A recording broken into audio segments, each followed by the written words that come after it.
Remember the other day he attacked a whole community and nothing, no action was taken.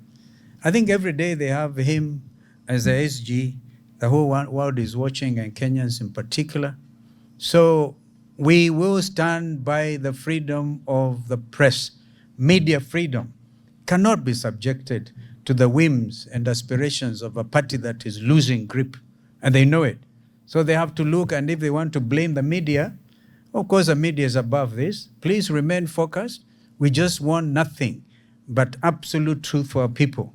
And again, if they're attacking the media have also their citizens. By the way, they all have their voters' cards ready. They have suffered abductions, the other type of abduction.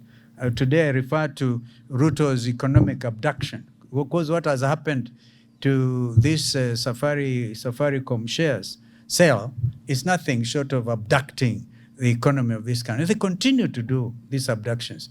Now, they abducted the media. Later on, we are talking about, I think we are meeting the people who were abducted on June 25th. This is why the chair of the Alternative People's Restorative Justice is here, Justice Muturi.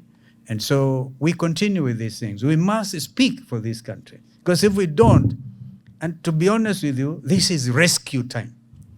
This is rescue time. How else can you get rid of people like that offensive SG of UDA? Of course, he speaks the mind of his boss. And so, Kenyans, beware.